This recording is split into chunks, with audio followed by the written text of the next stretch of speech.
So, David, you're married and you've got a learning disability. How did you get to know that your partner? Well, I got to know Ashley through friends, because I was actually on a night out with friends, and Ashley was out on the same night out, and I couldn't, to be fair, I couldn't keep my eyes off Ashley that entire night, but that didn't really do anything at first.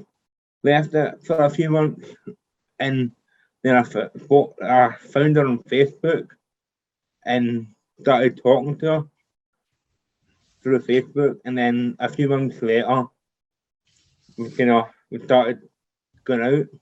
If it wasn't for work, my confidence, I wouldn't have had the confidence to even go out a night out. Now, I know that you've got a learning disability, David, and Ashley's got a learning disability, but it doesn't stop you in any way by having a kind of like relationship. It doesn't stop us having any sort of emotional, loving, or even a sexual relationship. So Natalie's a member of Get Together. So Natalie, can you tell us about what is Get Together? A place where members can get together. We do a lot of events. It's about building relationships with people, building relationships, whether that's like friendships or romantic. It's a really like safe space to talk to people about anything and everything.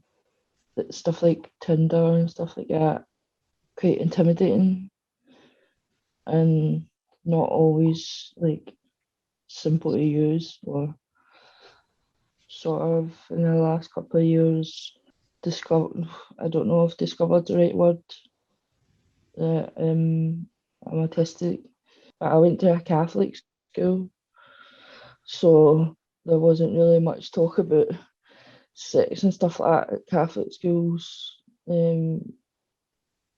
I knew that other people who I knew didn't go to a Catholic school, they had like classes on sex education and stuff. We'd never got anything like that. I don't want to ask a question about something, but someone else will ask. Mm-hmm. Like it's as if they know what I'm thinking. there's no, like I always get told there's no daft questions. So being a member at Get Together, I don't have to hide who I am.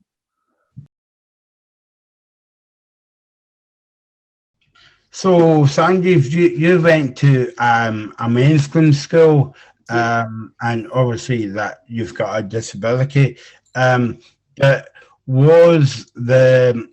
did you get taught about like relationships? Yeah, you got kind of the normal kind of sex education that anybody else would. I would just the same. What do you think are some of the barriers facing people with a disability getting into a relationship? It's harder to meet folk like when you're out and stuff because, like somebody saying, people can't like speak as loud as other people, or they've got like hearing impairment, so it's hard. Like you know what it's like in the pub. Like for me, it's really difficult to talk to people in the pub because obviously, firstly, my height is because I'm in a wheelchair, I'm a bit lower, and secondly, I can't really talk as loud as other people. But other than when it comes to online, I feel like a lot of people really like judge people straight away by looks.